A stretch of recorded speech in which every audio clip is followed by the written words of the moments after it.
हाय दोस्तों, मैं रविंदर सिंह। मैं अपने YouTube चैनल पर आप लोगों का स्वागत करता हूं। दोस्तों, आज हम लोग देखेंगे कन्वेक्शन पार्ट 3।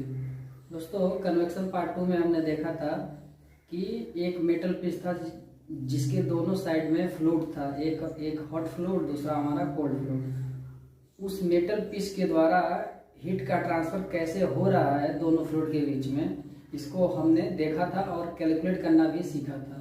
तो दोस्तों, आज हम लोग देखेंगे हीट ट्रांसफर कोफिशिएंट के बारे में देखेंगे दोस्तों। तो आज हम लोग डिस्कस करेंगे हीट ट्रांसफर कोफिशिएंट।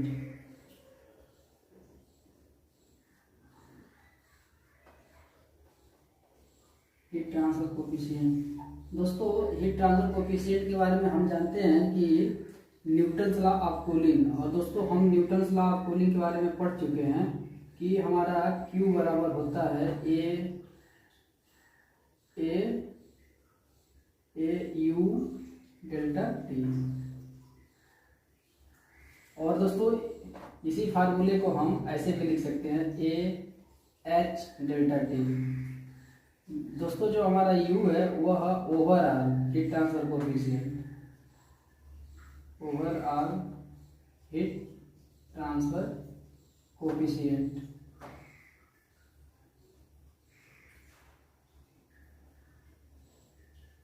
और जो हमारा H है वह दोस्तों इंडिविजुअल, यानी कि जो हमारा H है, H को हम बोलते थे दोस्तों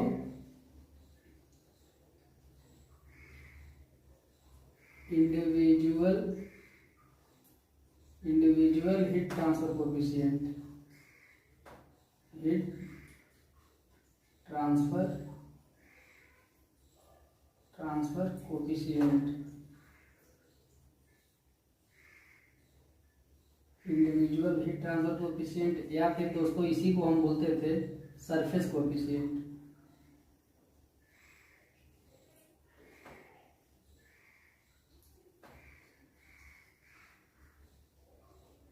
सरफेस कोफिशिएंट। और दोस्तों, इसी को हम बोलते हैं film coefficient.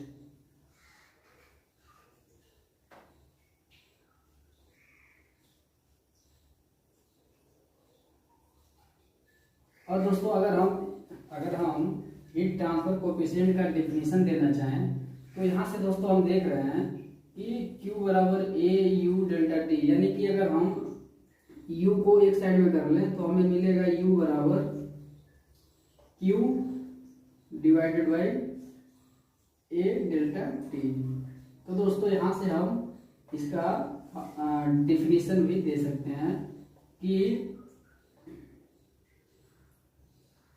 it is the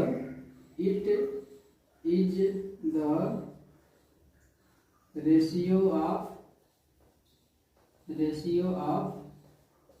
heat transfer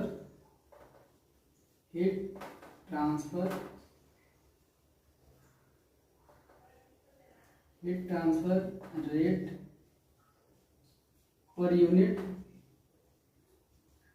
per unit area per unit temperature difference,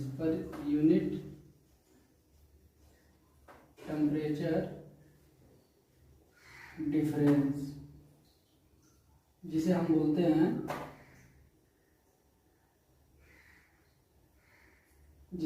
हैं दोस्तों हीट ट्रांसफर कोफिशिएंट। तो हमारा यह हो गया फार्मूला। और यह जो हमारा हीट ट्रांसफर कोफिशिएंट है उसके कई नाम हैं, जैसे कि इंडिविजुअल हीट ट्रांसफर कोफिशिएंट, या फिर सरफेस कोफिशिएंट, या फिर फिल्म कोफिशिएंट। तो इन सब चीज़ों को हमने पढ़ चुका है दोस्तों पहले। अब दोस्तों हम पढ़ेंगे कि हीट ट्रांसफर कोफिशिएंट कैसे वेरी करता है, यानी कि मतलब हीट ट्रांसफर कोफिशिएंट किस पे डिपेंड करता है दोस्तों। तो हम बात करें हीट ट्रांसफर कोफिशिएंट जो दोस्तों होता है वो फ्लूइड के nature, fluid property, fluid properties और nature of flow,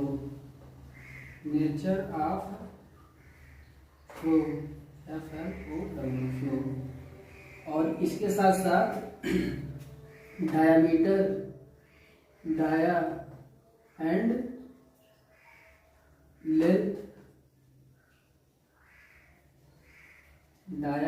length, of tube और पाइप।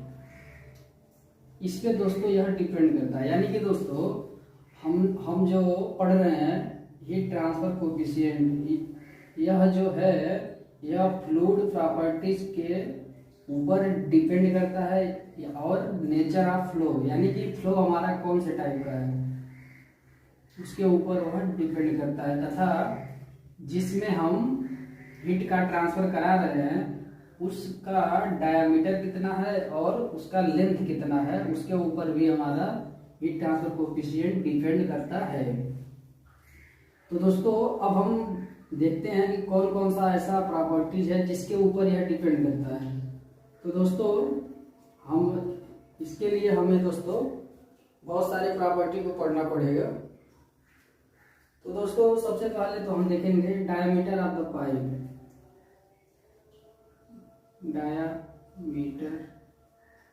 Diameter of pipe.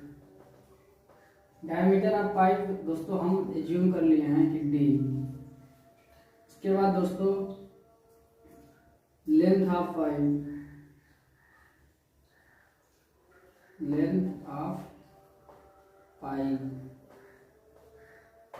हमने मान लिया है L है।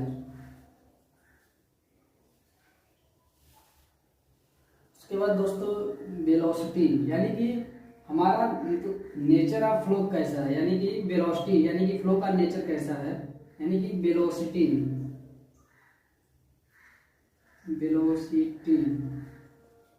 ऑफ फ्लो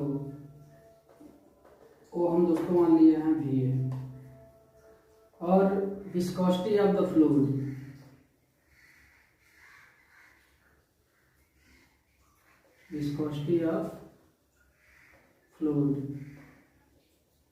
ये दोस्तों हमने मान लिया है म्यू है।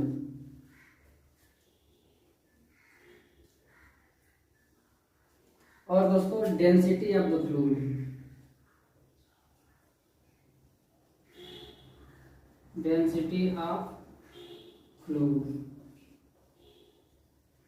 ये दोस्तों हमने मान लिया है यह रो है, रो। और दोस्तों thermal conductivity of the fluid,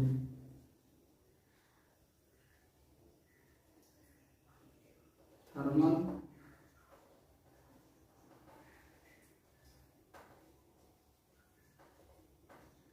conductivity of fluid, यानी कि फ्लूइड का जो थर्मल कंडक्टिविटी है वह कितना है, वह हमारा K है।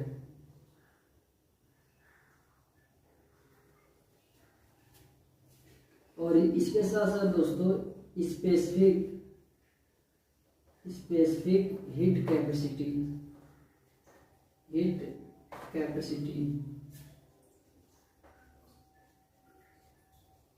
Specific heat capacity of fluid, वो हमारा दोस्तों Cp है।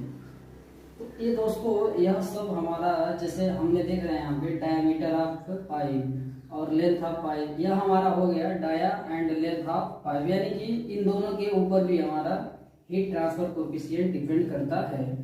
और दोस्तों इसके बाद हम देख रहे हैं फ्लूइड प्रॉपर्टीज के ऊपर। तो फ्लूइड प्रॉपर्टीज की बात करें तो viscosity of the fluid, density of the fluid, thermal conductivity of the fluid, specific heat capacity of the fluid, यह चारों जो हमारा है दोस्तों यह हमारा फ्लूइड प्रॉपर्टीज है। उसके बाद नेचर ऑफ फ्लो, यानी कि उसका वेलोसिटी कितना है, यानी कि फ्लो जो हमारा हो रहा है उसका वेलोसिटी कितना है, वो हमारा V है। दोस्तों यह सब चीजें हम तभी देखते हैं जब हमारा हीट का ट्रांसफर, जैसे मान लीजिए हम एक दोस्तों शब्द का यूज करेंगे हीट हीट एक्सचेंजर के बारे में थोड़ा सा हम देखेंगे दोस्तों। बाद में इसके बारे में हम बहुत अच्छे से पढ़ेंगे।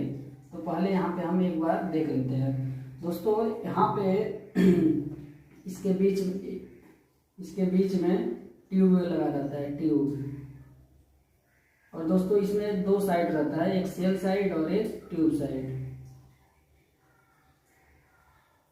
दोस्तों यह जो हमारा है, यह इसे हम बोलते हैं सेल। और यह जो हमारा, जैसे कि हमारा यह जो साइड है दोस्तों, इसे हम बोलते हैं ट्यूब। ट्यूब में एक अलग फ्लूइड रहता है, सेल में हमारा दूसरा फ्लूइड रहता है। तो दोस्तों होता क्या है, जैसे मान लीजिए कि अगर ट्यूब में जो फ्लूइड है उसका टेम्परेचर अगर ज़्यादा है यानी कि हाई है, और सेल में जो हमारा फ्लूइड है उसका टेम्परेचर कम है, लो है यानी, तो हीट का ट्रांसफर इन दोनों फ्लूइड के बीच में होगा। तो दोस्तों इसी को हम हीट एक्सचेंजर में फ्लो करा के दोनों के टेम्परेचर को हम मेंटेन करते हैं दोस्तों इंडस्ट्री में। तो हीट एक्सचेंजर के बारे में हम अच्छे से पढ़ेंगे नेक्स्ट वीडियो में। पहले बस हम देख रहे हैं कि हीट एक्सचेंजर क्या होता है। तो हीट एक्सचेंजर में दो फ्लूइड रहता है, एक हमारा ट्यूब के साइड में और एक रहता है सेल साइड में। और दोनों फ्लूइड के बीच में हम हीट ट्रांसफर कराते हैं इनडायरेक्टली, यानी कि दोनों में फिजिकल कांटेक्ट नहीं होता है दोस्तों, केवल थर्मल कांटेक्ट। और उसके जरिए हमारा इसके बीच में मान लीजिए कि अगर सेल साइड का फ्लूइड, अगर यह हमारा ट्यूब है, ट्यूब के चारों साइड में रहेगा आउटर साइड में, और हमारा जो सेल साइड का जो फ्लूइड है यह इस ट्यूब के बाहर के साइड में चारों साइड में रहेगा, और हमारा ट्यूब का जो फ्लूइड रहेगा यह इसके अंदर रहेगा। तो दोनों के बीच में हीट का ट्रांसफर होगा दोस्तों। तो वही जो हमने यहाँ पे एज्यूम किया है डायमीटर ऑफ पाइप डी, वही दोस्तों जो हमारा यह ट्यूब का डायमीटर है वही हमारा है दोस्तों। और लेंथ ऑफ पाइप यानी कि जो हमारा ट्यूब का लेंथ है वही हमारा एल है दोस्तों। तो दोस्तों हम इसके बारे में नेक्स्ट वीडियो में पढ़ेंगे। अब दोस्तों यानी कि यह सब प्रॉपर्टीज जो है हमारा, इन्हीं प्रॉपर्टीज के ऊपर हमारा हीट ट्रांसफर कोएफिशिएंट डिपेंड करता है। अब दोस्तों बहुत सारे नंबर को हम पढ़ेंगे, बहुत सारे नंबर को पढ़ेंगे दोस्तों, जो कि इन्हीं सब से मिलके बना रहता है दोस्तों। जो हम यह सब लिखे हैं कि diameter of pipe, length of pipe, viscosity of flow, ये तो इन्हीं सबों से मिलके हमारे बहुत सारे नंबर है जो कि हम कन्वेक्शन में पढ़ेंगे दोस्तों। तो सबसे पहला नंबर हमारा आता है दोस्तों, तो सबसे पहला नंबर हमारा आता है नसेल्ट नंबर दोस्तों।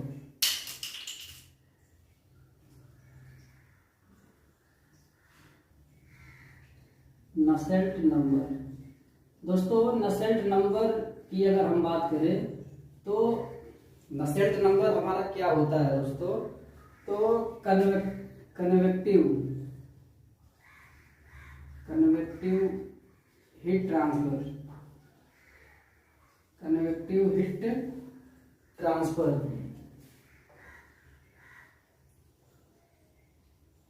कन्वेक्टिव हीट ट्रांसफर और डिवाइडेड बाय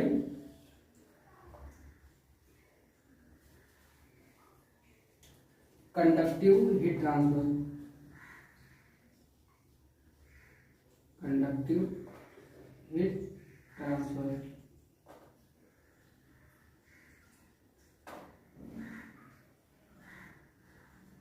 यानी कि दोस्तों हमारा हीट का ट्रांसफर कंडक्शन में क्या है और हीट का ट्रांसफर कन्वेक्शन में क्या है और कंडक्शन में क्या है, इन दोनों का जो रेशियो है वही हमारा नसेल्ट नंबर होता है दोस्तों। सबसे पहला नंबर हमारा नसेल्ट नंबर आता है, जिसकी वैल्यू दोस्तों हम लिखते हैं एच डी बाई के। दोस्तों जो हमारा एच है यही हमारा हीट ट्रांसफर कोफिशिएंट है, और डी हमारा जो डायमीटर ऑफ पाइप था वो है, और के हमारा थर्मल कंडक्टिविटी ऑफ फ्लूइड है। अब दोस्तों दूसरा नंबर हम पढ़ेंगे रेनॉल्ड नंबर।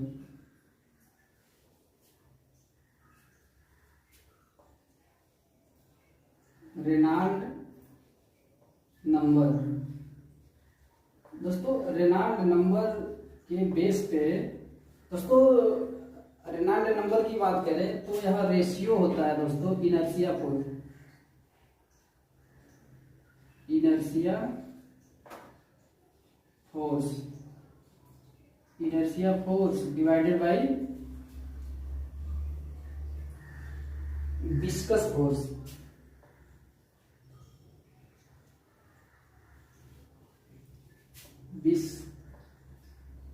Viscous force. और दोस्तों जो हमारा इसका फार्मूला है वह D U rho by mu. दोस्तों हमारा जो डी है वह डायमीटर ऑफ पाइप है, यू जो है दोस्तों हमारा वह वेलोसिटी ऑफ द फ्लूइड है। हमने यहाँ पे दोस्तों चलिए यहाँ पे हम यू भी लिख देते हैं, और रो हमारा डेंसिटी ऑफ फ्लूइड है, म्यू हमारा विस्कोसिटी ऑफ फ्लूइड हमारा म्यू है, और रो हमारा डेंसिटी ऑफ फ्लूइड है। तो दोस्तों हमारा ये दूसरा हो गया रेनॉल्ड नंबर। तीसरा दोस्तों हमारा आता है Prandtl number, PRAND।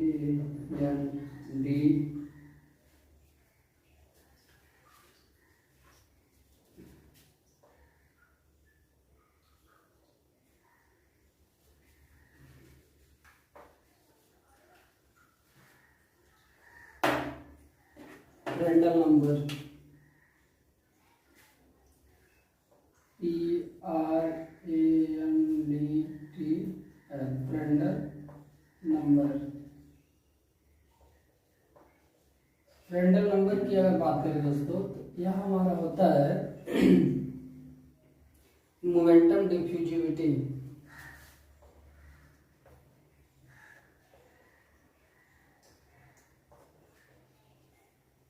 Momentum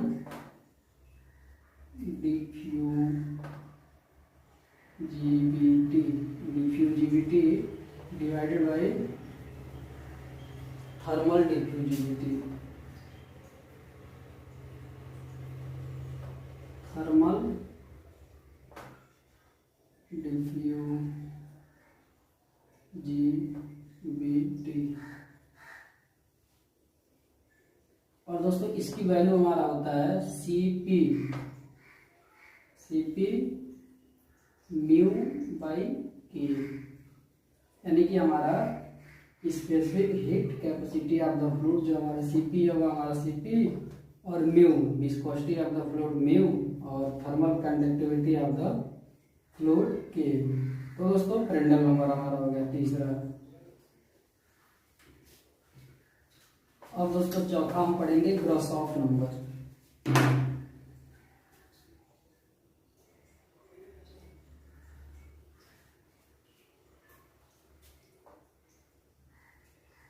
ग्रासॉफ number दोस्तों, अगर ग्रासॉफ नंबर की बात करें तो दोस्तों ग्रासॉफ नंबर बायनेंसी फोर्स और विस्कस फोर्स का रेशियो होता है।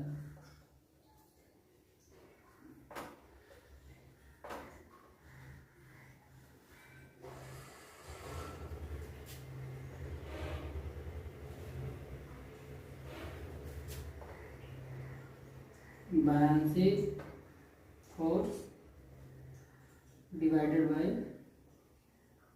विस्कस फोर्स,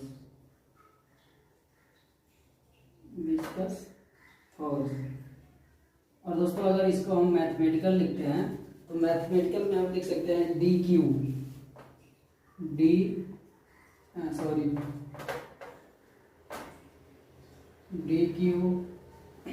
डी क्यू के बाद दोस्तों हमारा बीटा आता है, डेल्टा टी के बाद उसके उसके बाद डेंसिटी, डेंसिटी का स्क्वायर लेते हैं हम और into G divided by mu square. दोस्तों यहाँ पे जो हमारा बीटा है, बीटा दोस्तों, बीटा जो हमारा है इसको हम बोलते हैं बीटा। दोस्तों बीटा हमारा कोफिशिएंट ऑफ थर्मल एक्सपेंशन है,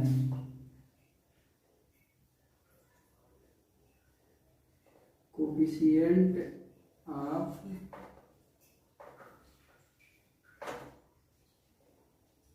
थर्मल एक्सपेंशन, यानी कि जब हम हीट एक्सचेंजर में हीट का ट्रांसफर करते हैं तो उसमें जो ट्यूब है दोस्तों, जब ट्यूब का टेम्परेचर बढ़ता है तो उस ट्यूब में कितना एक्सपेंशन होता है उसे हमने एज्यूम किया है कि वह बीटा है। तो यह हमारा हो गया ग्रासॉफ नंबर।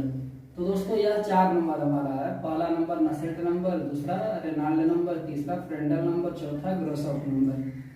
नसेल्ट नंबर की वैल्यू HD/K, रेनॉल्ड नंबर की वैल्यू हमारा dV/μ और फ्रेंडल नंबर की वैल्यू CP/μ/K और ग्रासॉफ नंबर की वैल्यू हमारा DQ beta delta T G रो स्क्वायर और जी दोस्तों हमारा त्वरण है, जिसे हम बोलते हैं एक्सेलरेशन ड्यू टू ग्रेविटी, और विस्कस फोर्स हमारा म्यू स्क्वायर। तो ये हमारा हो गया ग्रासॉफ नंबर। अब दोस्तों हम देखेंगे कि हमारा तो दोस्तों अब हम देखेंगे थर्मल कंडक्टिविटी, वह हमारा इन सब पे कैसे डिपेंड करता है दोस्तों।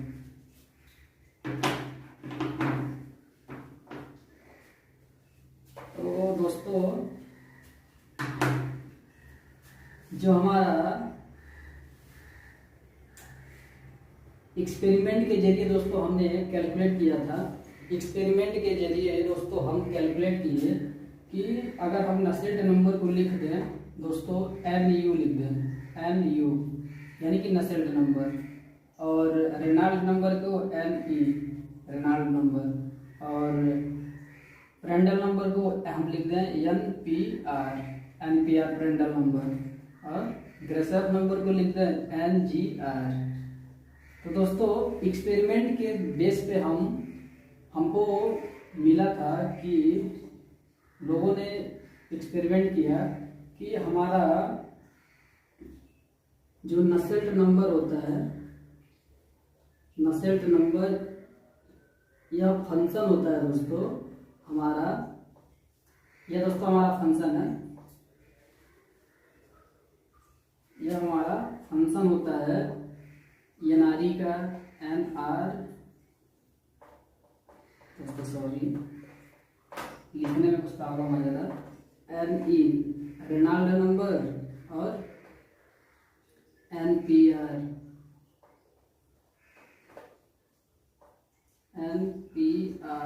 और ग्रासॉफ नंबर NGR। तो जो हमारा नसेल्ट नंबर होता है दोस्तों, यह फंक्शन होता है NE NPR और NGR।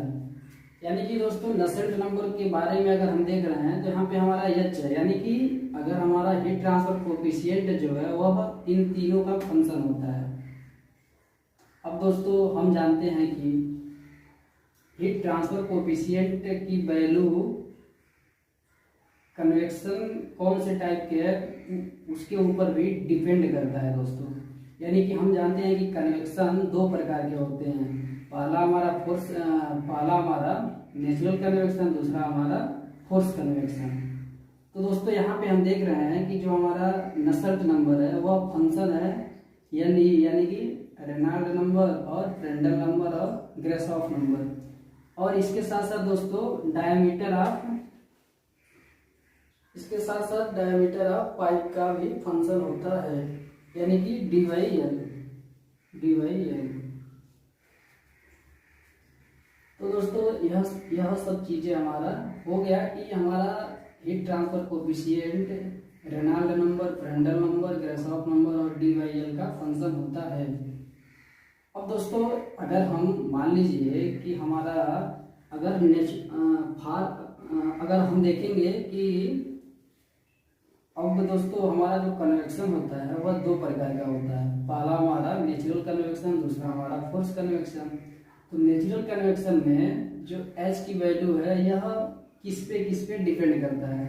तो दोस्तों यह तो हमारा नॉर्मली आ गया कि हमारा नसेल्ट नंबर जो होता है वह रेनॉल्ड नंबर और फ्रेंडल नंबर, ग्रासॉफ नंबर और DYL के ऊपर डिपेंड करता है। अब दोस्तों जब हमारा यह तो हमारा कन्वेक्शन के केस में आ गया। अब कन्वेक्शन का जब टाइप हम बदलेंगे तो इसकी वैल्यू भी किस पे डिपेंड करता है, वह भी वैल्यू चेंज होगा। तो दोस्तों फॉर नेचुरल कन्वेक्शन,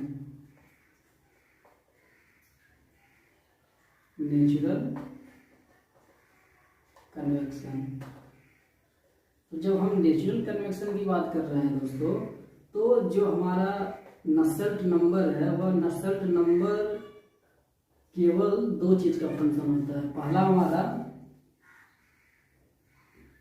फ्रेंडल नंबर और ग्रासॉफ नंबर, NPR और NGR।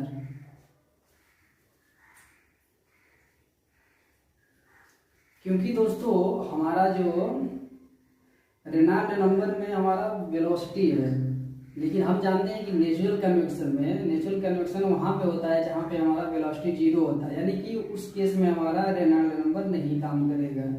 तो इसलिए नेचुरल कन्वेक्शन के केस में जो नसेल्ट नंबर है वह NPR और NGR के ऊपर डिपेंड करता है। अगर दोस्तों हम इनडायरेक्टली बोले कि नसेल्ट नंबर क्या है, तो नसेल्ट नंबर कुछ नहीं है, हमारा हीट ट्रांसफर कोफिशिएंट है, यानी कि हीट ट्रांसफर कोफिशिएंट की वैल्यू फ्रेंडल नंबर और ग्रासॉफ नंबर के ऊपर डिपेंड करता है इन नेचुरल कन्वेक्शन। अब दोस्तों थोड़ा सा इसे हम अगर और अच्छे से लिखें तो हम देख रहे हैं कि नसेल्ट नंबर यानी कि HD/K बराबर NPR की वैल्यू दोस्तों हम पढ़े हैं CP/K और इंटू NGR यानी कि DQ बीटा डेल्टा T रो स्क्वायर G और डिवाइडेड बाय म्यू स्क्वायर। यानी कि दोस्तों हमारा जो नसेल्ट नंबर है वह इन दोनों के ऊपर डिपेंड करता है in natural convection. Nusselt number यानी कि हमारा नसेल्ट नंबर कुछ नहीं है दोस्तों, हमारा हीट ट्रांसफर कोफिशिएंट जो है वह दोनों के ऊपर डिपेंड करता है इन नेचुरल कन्वेक्शन। अब दोस्तों for force convection, force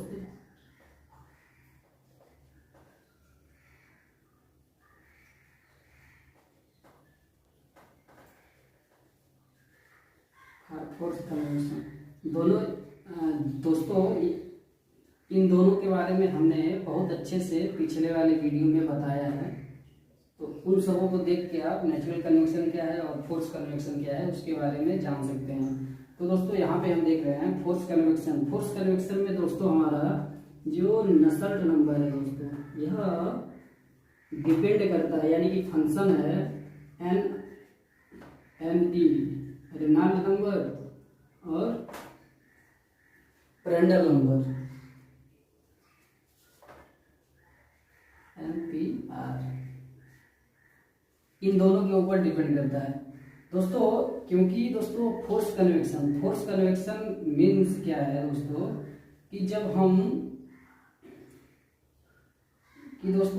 force convection में हमारा जो यह नेचर है, यह जब हम फोर्स कन्वेक्शन के केस में हमारा ग्रासॉफ नंबर की वैल्यू 0 आ जाती है, यानी कि ग्रासॉफ नंबर के ऊपर हमारा फोर्स कन्वेक्शन में जो हीट ट्रांसफर कोएफिशिएंट है वह डिपेंड नहीं करता है दोस्तों, केवल रेनॉल्ड्स नंबर और फ्रेंडल नंबर के ऊपर डिपेंड करता है। क्योंकि फोर्स कन्वेक्शन में हम उस जो हमारा सिस्टम रहता है उसमें हम टर्बुलेंट क्रिएट करते हैं, यानी कि उसका वेलोसिटी बढ़ता है, यानी वेलोसिटी बढ़ेगा तो एन ई यानी कि रेनॉल्ड्स नंबर में जो हमारा भी की वैल्यू है वह राइज करेगा, यानी कि रेनॉल्ड्स नंबर की वैल्यू वेरी करेगा। तो वेरी करेगा, इसकी वजह से हमारा रेनॉल्ड्स नंबर के ऊपर फोर्स कन्वेक्शन डिपेंड करता है। और दोस्तों अब हम एनपीआर के बारे में देखते हैं। तो सीपी म्यू बाई के, तो दोस्तों जब हम उसमें फोर्स लगाते हैं तो इसकी वैल्यू भी चेंज होती है। इसके लिए हमारा फ्रेंडल नंबर की वैल्यू के ऊपर भी heat transfer coefficient in force convection depend करता है। तो दोस्तों ये तो हमारा हो गया कि दोनों कन्वेक्शन यानी कि नेचुरल कन्वेक्शन और फोर्स कन्वेक्शन में हमारा हीट ट्रांसफर कोएफिशिएंट यानी कि जो नसेल्ट नंबर है वह कैसे डिपेंड कर रहा है। तो इन दोनों के बारे में हमने दोस्तों पढ़ लिया। अब दोस्तों इसके बाद हम पढ़ेंगे डिटस बोल्टस इक्वेशन। दोस्तों डिटस बोल्टस इक्वेशन जो हमारा था वह एक एक्सपेरिमेंटली था, जिसे डिटस बोल्टस नामक साइंटिस्ट ने दिया था। तो उस इक्वेशन को दोस्तों हम पढ़ेंगे।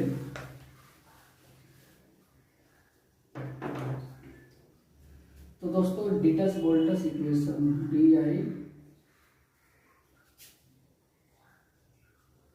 Dittus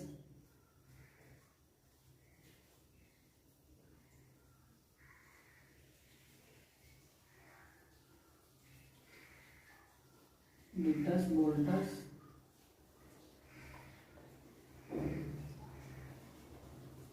equation. तो दोस्तों जो हमारा डिटस बोल्टस इक्वेशन था यह दोस्तों हमारा था एन यू, यानी कि जो हमारा नसेल्ट नंबर था बराबर 0.023 इंटू एनआरई एन ई मतलब हमारा रेनॉल्ड्स नंबर के ऊपर 0.8 पावर है दोस्तों, और इंटू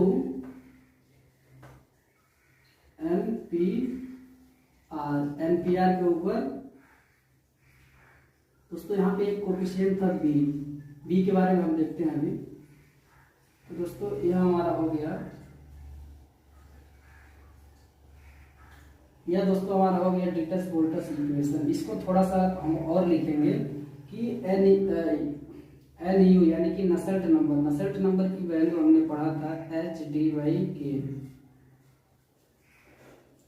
बराबर 0.023 और एनआरई और एनई यानी कि Reynolds number DV rho by mu, इसके पावर 0.8 है दोस्तों, और इंटू एनपीआर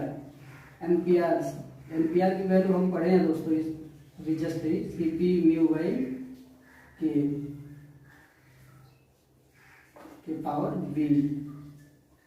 दोस्तों जो ये तो हमारा हो गया, यानी कि दोस्तों जो हमारा डिटस बोल्टस इक्वेशन है यह इसके द्वारा हम H की वैल्यू कैलकुलेट कर सकते हैं, जिसका फार्मूला आता है दोस्तों नसेल्ट नंबर बराबर 0.023 इंटू NE यानी कि रेनॉल्ड्स नंबर के पावर 0.8 इंटू एम्पियर के पावर B। और इसे जब हम फार्मूला को लिखेंगे कि नसेल्ट नंबर के जगह पे HD/K बराबर 0.023 और रेनॉल्ड्स नंबर की value DV rho by mu और into CP mu by K power B। तो दोस्तों हमारा यह हो गया डिटस बोल्टस इक्वेशन। दोस्तों यहाँ पे जो हम B माने हैं B की वैल्यू दोस्तों चेंज होती रहती है। B की वैल्यू फॉर कूलिंग फॉर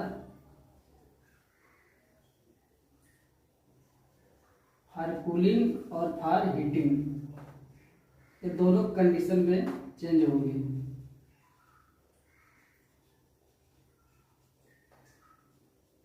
अब दोस्तों हमारा जो एक्सपेरिमेंट करके जो डाटा दिया गया कि कूलिंग के केस में हमारा कितना बी की वैल्यू रहेगा, तो वह 0.3 और हीटिंग के केस में 0.4। यह दोस्तों हमारा कूलिंग के केस में बी की वैल्यू हम 0.3 और हीटिंग के केस में 0.4 की हम बी की वैल्यू लेते हैं। अब दोस्तों हम देखते हैं कि डिटस बोल्टस का इक्वेशन हम कहाँ पे करेंगे। तो दोस्तों डिटस बोल्टस का इक्वेशन दोस्तों यहाँ पे हम इससे पहले जस्ट अभी देखे थे कि हीट एक्सचेंजर में हमारा दो साइड रहता था। पहला हमारा ट्यूब साइड, दूसरा हमारा सेल साइड। ये हमारा ट्यूब लगा रहता है दोस्तों।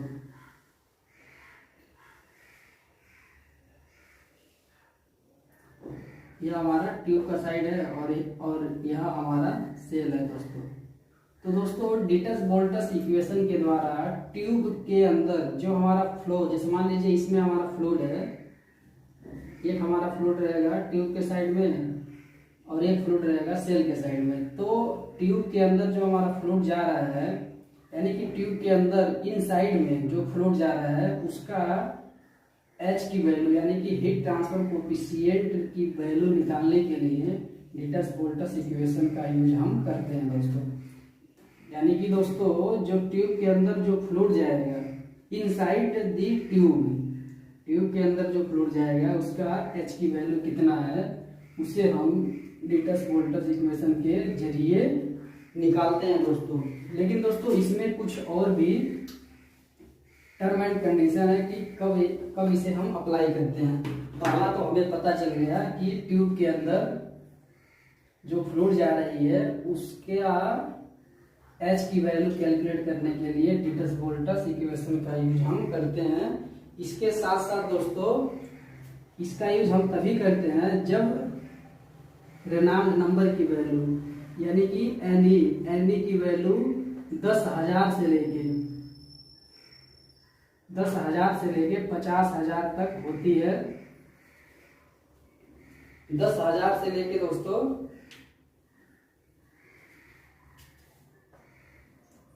50 लाख तक होती है, तभी हम इसका यूज करते हैं। रेनॉल्ड नंबर की वैल्यू 10,000 से लेके 50,000 तक होती है, तब इसका यूज हम करते हैं। इसके साथ साथ दोस्तों जब हमारा एनपीआर की वैल्यू, जो हमारा फ्रेंडल नंबर है, फ्रेंडल नंबर की वैल्यू भी 0.7 से लेके 95 तक होती है, तब हम डिटस बोल्टस इक्वेशन का यूज करते हैं।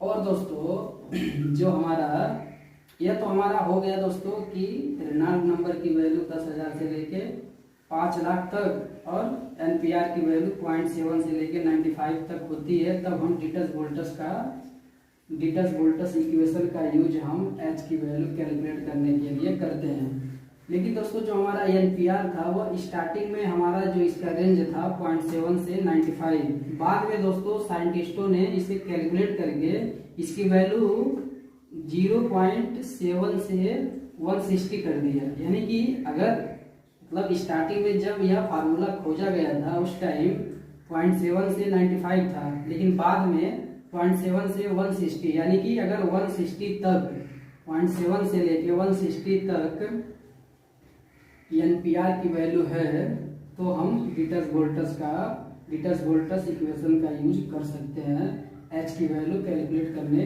के लिए। ओके दोस्तों,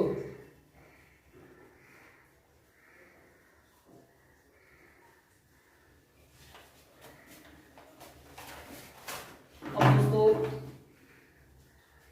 इसके बाद दोस्तों हमने पढ़ा था, यहाँ पे दोस्तों हम देख रहे हैं कि रेनॉल्ड नंबर 10,000 से लेके 5 लाख तक के लिए यह फार्मूला वैलिड है। यानी कि दोस्तों हम देख रहे हैं कि अगर हमारा रेनॉल्ड नंबर की वैल्यू 10,000 से कम है तब हम कैसे कैलकुलेट करेंगे, तो उसको दोस्तों हम पढ़ेंगे। 10,000 से कम अगर है तो उसको कैसे कैलकुलेट करेंगे दोस्तों। तो इसके लिए अगर मान लीजिए if Reynolds number N E की value, if N E value is less then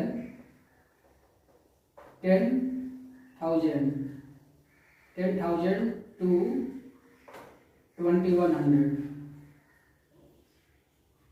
अब दोस्त मतलब अगर हमारा रेनॉल्ड नंबर की वैल्यू 10,000 से लेके 5 लाख तक था तो हमने टिटस वोल्टस इक्वेशन का यूज करके हम एच की वैल्यू कैलकुलेट की। अगर मान लीजिए दोस्तों 10,000 से लेके 2,100 तक है तब हम कैसे कैलकुलेट करेंगे। यहाँ पे दोस्तों 2,100 का यूज हमने इसलिए किया है क्योंकि दोस्तों रेनॉल्ड नंबर जो होता है, अगर रेनॉल्ड नंबर की वैल्यू 2,100 से कम है, 2,100 से कम है, यानी कि 2,100 से कम है तो उसका जो फ्लो का नेचर है दोस्तों वह लेमिनार फ्लो होता है, लेमिनार फ्लो। और अगर मान लीजिए अगर रेनॉल्ड नंबर की वैल्यू 2,100 से ज्यादा है दोस्तों तो टर्बुलेंट फ्लो होता है, टर्बुलेंट फ्लो होता है दोस्तों। तो इसलिए हम 2,100 का यूज यहाँ पे किए हैं क्योंकि हम अभी कैलकुलेट कर रहे हैं कि टर्बुलेंट फ्लो में, यानी कि 10,000 से लेके 2,100 यानी कि टर्बुलेंट फ्लो, यानी कि टर्बुलेंट फ्लो के बारे में हमने पढ़ा है ऊपर वाले इक्वेशन में, लेकिन इसमें रेनॉल्ड नंबर की वैल्यू 10,000 से लेके 5 लाख तक है। अब हम पढ़ रहे हैं 10,000 से लेके 2,100 तक अगर रेनॉल्ड नंबर की वैल्यू है तब हम कैसे कैलकुलेट करेंगे। तो दोस्तों इसके लिए हमारे एक साइंटिस्ट थे साइडरटेट साहब, और उन्होंने एक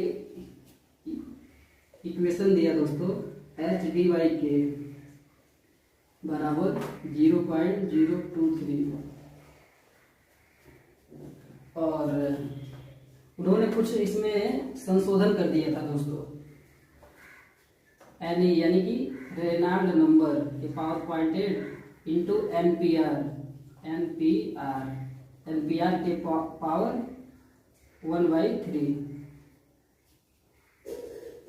और इन्होंने म्यू डब्ल्यू के पावर 0.14 यही इन्होंने निकाल दिया था। यानी कि दोस्तों अगर इसे हम थोड़ा सा और अच्छे से देखें कि h/d/k बराबर 0.023,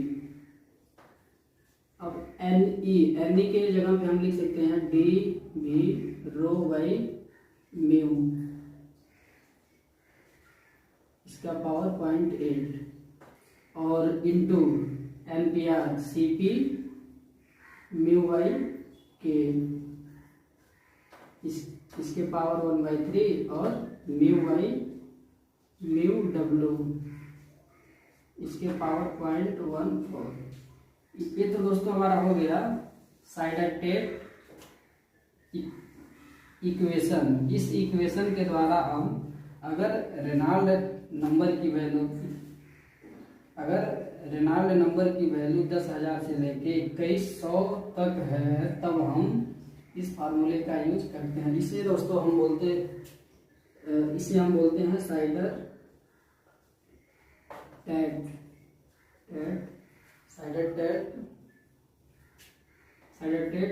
इक्वेशन।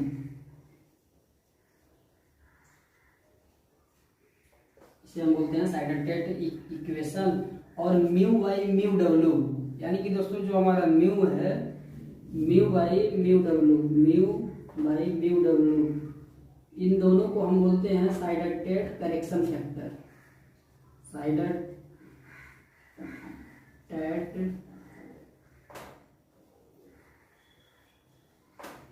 Correction factor. दोस्तों यहाँ पे जो म्यू डब्ल्यू है यह बल्क यानी कि हमारा म्यू जो है वह सरफेस टेम्परेचर है, यानी कि जो हमारा फ्लूइड का सरफेस टेम्परेचर है उस टेम्परेचर पे विस्कोसिटी कितना है। यानी कि दोस्तों जो हमारा म्यू है विस्कोसिटी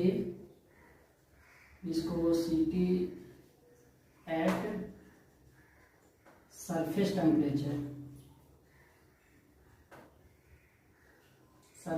टेम्परेचर और जो हमारा म्यू डब्ल्यू है दोस्तों विस्कोसिटी एट बल्क टेम्परेचर।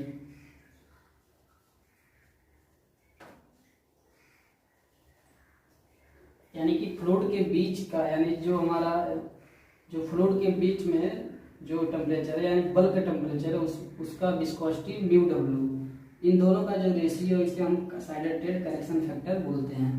तो दोस्तों एच की वैल्यू निकालने के लिए सबसे पहले डिटस वोल्टस साहब ने एक इक्वेशन दिया जिसे हम बोलते थे एच डी वाई के बराबर 0.023 D V rho by mu 0.8 उसके power into C P mu by K और इसके पावर बी के जगह पे फॉर कूलिंग के केस में 0.3, फॉर हीटिंग के केस में 0.4।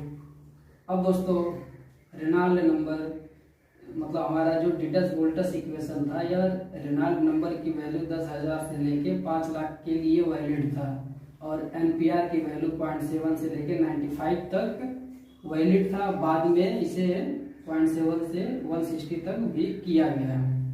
अब दोस्तों सवाल यह आता है कि अगर 10,000 से कम रहे रेनॉल्ड नंबर की वैल्यू तब हम कैसे कैलकुलेट करेंगे। तो इफ एनआरई यानी कि Reynold number value is less than 10,000 to 2100। दोस्तों यहाँ पे 2100 हम इसलिए लिए हैं क्योंकि रेनॉल्ड नंबर की वैल्यू अगर 2100 से कम है तो लेमिनार फ्लो और 2100 से ज़्यादा है तो टर्बुलेंट फ्लो। तो यहाँ पे हम 10,000 से लेके 2100 का यूज इसलिए किए हैं। और दोस्तों जब हम 10,000 से 2100 के बीच में हम निकालेंगे तो बाकी हमारा जो सेम रहेगा जो हमारा डिटस वोल्टस इक्वेशन में है, लेकिन एक हमारा करेक्शन फैक्टर लग जाता है म्यू बाई म्यू डब्ल्यू के power 0.14। Mu by mu W के पावर 0.14 यह जो हमारा है दोस्तों यह साइडेटेड करेक्शन फैक्टर है जिसे साइडेटेड साहब ने मॉडिफाई किया और इस इक्वेशन को हम साइडेटेड इक्वेशन बोलते हैं दोस्तों। ओके दोस्तों, तो यह दोस्तों यह दोनों फार्मूला हमारा हो गया कि टर्बुलेंट के केस में, यानी कि अगर 2100 से ज़्यादा हमारा रहेगा फ्लो, यानी कि एनआरई की वैल्यू 2100 से ज़्यादा है तो उसे हम टर्बुलेंट फ्लो कहते हैं। तो टर्बुलेंट के केस में हमने एज्यूम कर लिया, मतलब हमने देख लिया कि एच की वैल्यू हम कैसे किस फार्मूले से निकालेंगे। अब दोस्तों हम बात करेंगे लेमिनर फ्लो, यानी कि 2100 से नीचे अगर है रेनॉल्ड नंबर तब हम कैसे एच की वैल्यू कैलकुलेट करेंगे।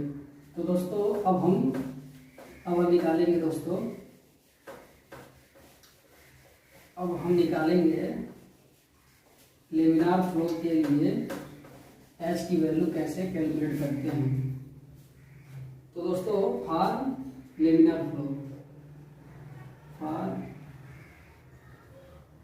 लेमिनार फ्लो दोस्तों हम जानते हैं कि जो हम फ्लो दो प्रकार के होते हैं। रेनॉल्ड नंबर के बेस पे हम फ्लो को दो प्रकार से विभाजित कर सकते हैं। पहला हमारा लेमिनर फ्लो, दूसरा हमारा टर्बुलेंट फ्लो। लेमिनर फ्लो के केस में जो हमारा रेनॉल्ड नंबर की वैल्यू होती है वो 2100 से कम होती है और टर्बुलेंट फ्लो में 2100 से ज़्यादा होती है। तो हमने अभी तक दोस्तों 2100 से ज़्यादा के लिए हम एच की वैल्यू कैसे कैलकुलेट करेंगे उसको हमने सीखा। अब दोस्तों हम देखेंगे कि लेमिनर फ्लो यानी कि 2100 से नीचे अगर रेनॉल्ड नंबर की वैल्यू है तो उसके लिए हम कैसे एच की वैल्यू निकालेंगे। तो अगर लेमिनर फ्लो है तो लेमिनर फ्लो के लिए भी हम एक फार्मूला हमें है कि नसेल्ट नंबर बराबर 1.86 इंटू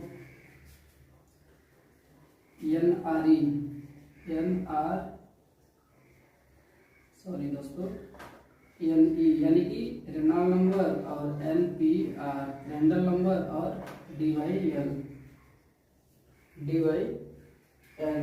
के पावर 1/3 और म्यू बाई म्यू डब्ल्यू के पावर 0.1। और यानी कि दोस्तों जो हमारा अगर हमारा रेनॉल्ड नंबर की वैल्यू 2100 से कम है तब हम इसका यूज करेंगे इस फार्मूले को। और दोस्तों इस फार्मूले को थोड़ा सा हम और लिखेंगे। अगर एच नसेल्ट नंबर यानी कि NU नसेल्ट नंबर की जगह पे हम लिख सकते हैं HDY बराबर 1.86। अगर हम रेनॉल्ड नंबर की बात करें तो रेनॉल्ड नंबर की जगह पे हम इसको लिख सकते हैं और into NPR CP mu by के DYL के पावर 1/3 और म्यू बाई म्यू डब्ल्यू 0.14। दोस्तों इस इक्वेशन को हम बोलते हैं Sieder Tate equation for laminar flow. साइडटेट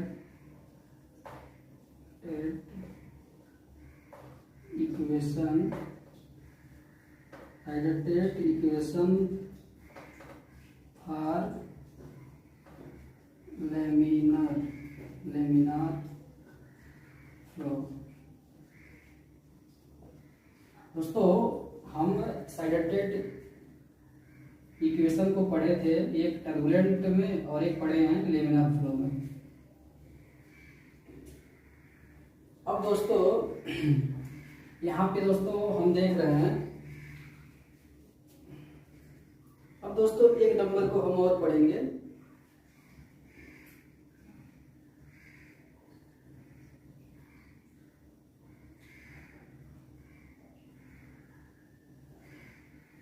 अब दोस्तों थोड़ा सा हम इसे और देखेंगे। यह तो हमारा हो गया दोस्तों, यह हमारा हो गया इक्वेशन 1। अगर हम इसे मान सकते हैं कि और इक्वेशन 1 को हम बोलते हैं Sieder Tate equation for laminar flow. और दोस्तों अगर हम थोड़ा सा इसके बारे में हम चर्चा कर रहे हैं कि NE NPR और DYL इन तीनों को अगर हम जब लिखेंगे दोस्तों तो DV mu by K DV mu by DV rho by mu और NPR CP mu by K और DYL। दोस्तों यहाँ से म्यू से म्यू कट गया तो हमारा बचेगा दोस्तों, बचेगा D² V और रो और CP divided by K and L। Okay दोस्तों। अब दोस्तों इसमें हम क्या करेंगे,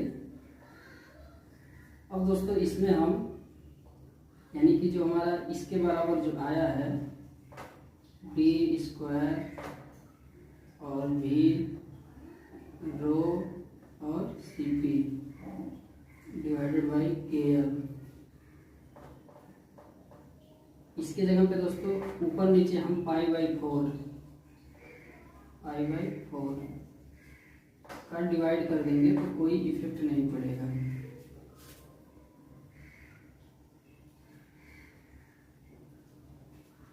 इसके बाद दोस्तों जब हम पाई बाई 4 का डिवाइड कर देंगे तो हमारा दोस्तों d² भी रो और पाई बाई 4 इसे हम लिख सकते हैं दोस्तों मास फ्लो रेट, और बचेगा Cp divided by pi by 4 KL।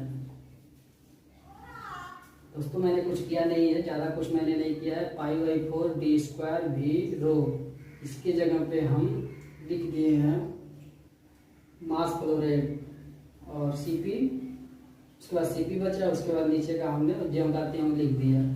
अब दोस्तों एक जो हमारा यहाँ से जो मिला है तो एक हमारा दूसरा नंबर आ जाता है GR ग्रेटेस्ट नंबर।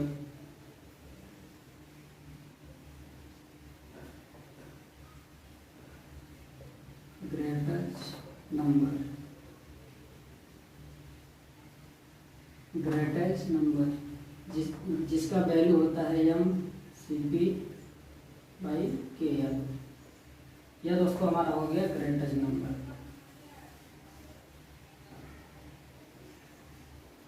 तो जब दोस्तों हमें ग्रेटेस्ट नंबर पता चल गया तो दोस्तों यहाँ पे हम लिख सकते हैं mCp बाई KL। दोस्तों जो हमने लिखा है पाई बाई 4 d² और U को हमने दोस्तों लिखा है मास फ्लो रेट। दोस्तों एक्चुअल में अगर हम मास फ्लो रेट के बारे में जब पढ़ेंगे दोस्तों, इसको हम एक सेपरेट वीडियो में पढ़ाएंगे, लेकिन मैं यहाँ पे आपको एक तरीके से थोड़ा सा बता देता हूँ कि मास फ्लो रेट बराबर हमारा होता है दोस्तों AU और रो, यानी कि एरिया, वेलोसिटी और डेंसिटी। तो इसे हम बोलते हैं मास फ्लो रेट दोस्तों। तो हम यहाँ पे d² रो की जगह पे हम मास फ्लो रेट लिख रहे हैं, क्योंकि दोस्तों यहाँ पे हम पाई बाई 4 d², यानी कि पाई बाई 4 d² को हमने मान लिया है एरिया, और ऑलरेडी दोस्तों इसमें रो है। तो यहाँ पे हमको जैसे हमने पाई बाई 4 d² की जगह पे एरिया मान लिया है और U की वैल्यू है ही और रो, तो इसके जगह पे हम मास फ्लो रेट लिख सकते हैं, इसलिए मैंने यहाँ पे मास फ्लो रेट लिखा है।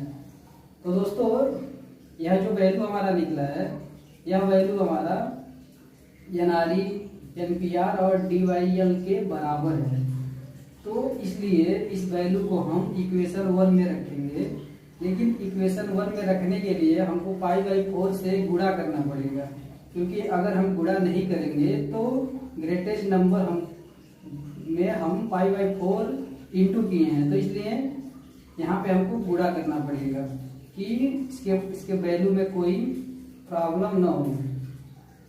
तो जब हम गुणा करेंगे दोस्तों, जब हम वैल्यू रखेंगे तो SD/K बराबर 1.86 पाई बाई 4 NG, यानी कि ग्रेटेस्ट नंबर NG है दोस्तों के पावर 1/3 और μ/μW के पावर 0.14। तो जब इसे हम सॉल्व करेंगे तो हमें यह इक्वेशन मिलेगा दोस्तों। अब दोस्तों इसके बाद दोस्तों हम पढ़ेंगे कोलबर्न इक्वेशन।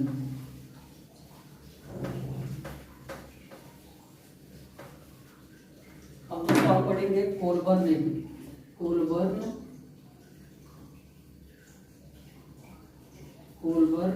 इक्वेशन।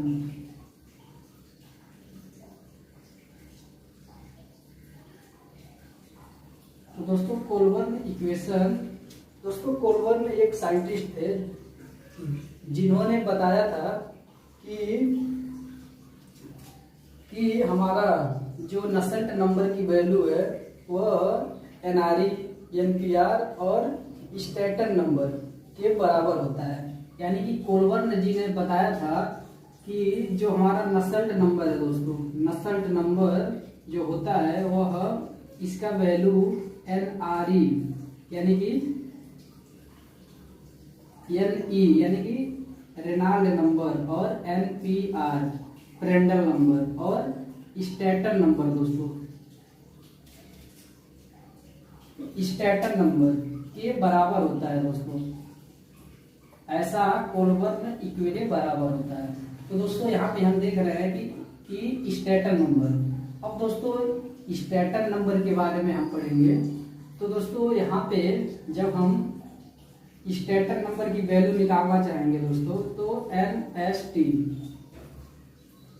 तो NU डिवाइडेड बाई NE के पावर और NPR।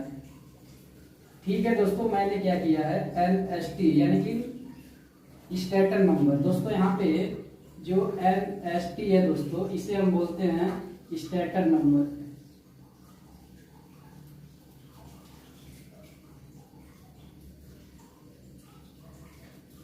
स्टेटर नंबर,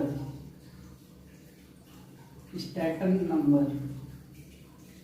दोस्तों जब इसकी हम वैल्यू निकालेंगे तो हमें मिलेगा दोस्तों, जब हम NU की वैल्यू निकालेंगे तो HD/K आ गया, हम दोस्तों पढ़ चुके हैं। और NE की वैल्यू निकालेंगे दोस्तों तो Reynold number DU rho by mu, और NPR CP mu by K। Okay दोस्तों, जब इसे हम सॉल्व करेंगे दोस्तों तो हमें मिल जाएगा HD/K, और इसका जो हर में दिया है दोस्तों यह ऊपर चला जाएगा। तो ऊपर जाएगा तो हमारा म्यू के डिवाइडेड बाई दोस्तों DU रो और CP म्यू। ओके दोस्तों, तो यहाँ पे हमारा K से K कैंसिल हो गया और म्यू से म्यू भी कैंसिल हो गया। तो हमारा NST यानी कि स्टेटर नंबर की जो वैल्यू आएगी दोस्तों वह HD बाई DU रो और CP। यहाँ पे दोस्तों D से D ही कैंसिल हो जाएगा। तो जो हमें फाइनली NST की वैल्यू निकलेगा दोस्तों, यह निकलेगा H/U रो और CP। यह दोस्तों निकलेगा जो कि हमारा स्टेटर नंबर की वैल्यू होता है दोस्तों। अब दोस्तों किसी किसी किताब में इसी नंबर के को यानी कि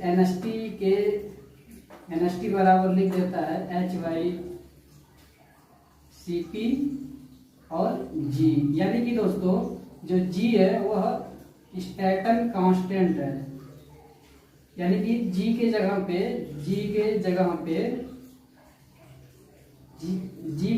पे U और रो मान लिया गया है दोस्तों। तो यह हमारा हो गया स्टेटर नंबर। अब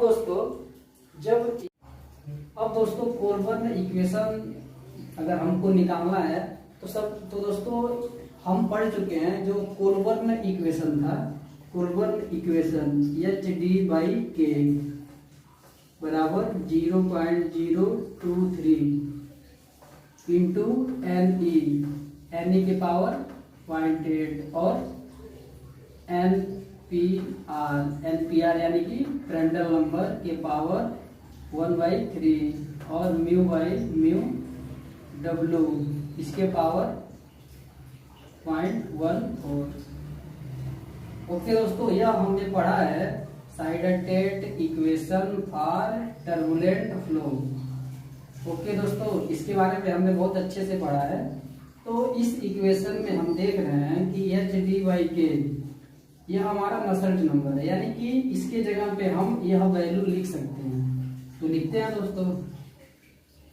तो जब हम लिखेंगे यानी कि HD/K जो कि नसल्ट नंबर है, इसके जगह पे हम इसकी वैल्यू लिखेंगे तो हमें मिलेगा दोस्तों NE और NPR और NST बराबर 0.023 NE के पावर 0.8 और NPR के पावर 0.14। के पावर 1/3, एम्पियर के पावर 1/3 और म्यू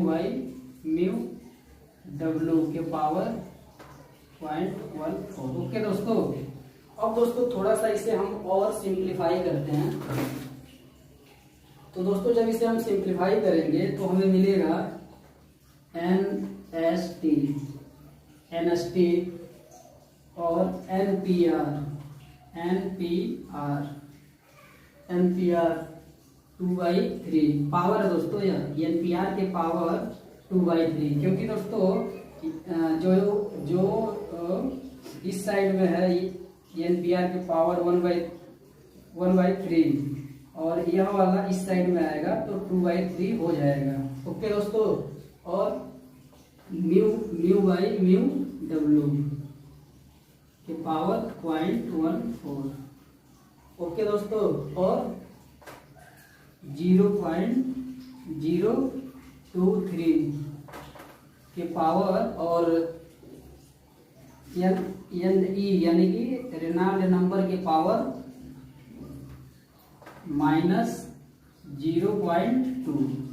ओके दोस्तों, यही हमारा जो है स्टैटन नंबर है दोस्तों। यही जो हमारा निकला है, यही हमारा कोलबर्न इक्वेशन है।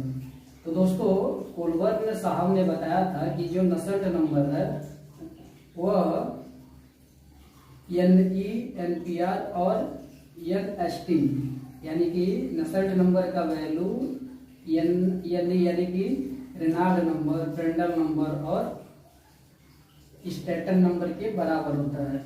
और उसके बाद हमने स्टैटन नंबर का वैल्यू निकाला है। तो वैल्यू निकालने के लिए हमने क्या किया है, मतलब इसको हम इस साइड में रख लिया, बाकी को मैंने इस साइड में रख लिया है। उसके बाद हमने इसको सॉल्व किया है तो हमें मिला है NST बराबर H/CP/G। जी के जगह पे हमारा U और रो है। ओके दोस्तों, अब दोस्तों हम पढ़ चुके हैं कि साइगरटेट इक्वेशन फॉर टर्बुलेंट फ्लो के लिए हमने यह इक्वेशन पढ़ा है। तो इस इक्वेशन में जो हमारा नसल्ट नंबर है, नसल्ट नंबर के जगह पे हम इसको लिख सकते हैं यदि NPR और NST। तो मैंने इसी को यहाँ पे पुट किया है। पुट करने के बाद जब इसे सॉल्व करेंगे तो हमें मिलेगा NST NPR 2/3 म्यू डब्ल्यू के पावर 0.14 बराबर 0.023 NE के पावर -0.2। तो यह हमारा दोस्तों जो है, इसे ही हम बोलते हैं कोलबर्न इक्वेशन।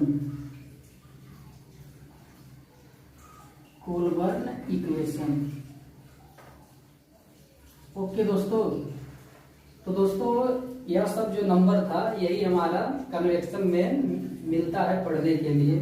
तो आशा करता हूं दोस्तों कि आप लोगों को मेरा वीडियो अच्छा लगा है। और दोस्तों मेरे चैनल को लाइक, सब्सक्राइब और अपने दोस्तों में शेयर करिए। ओके दोस्तों, थैंक यू।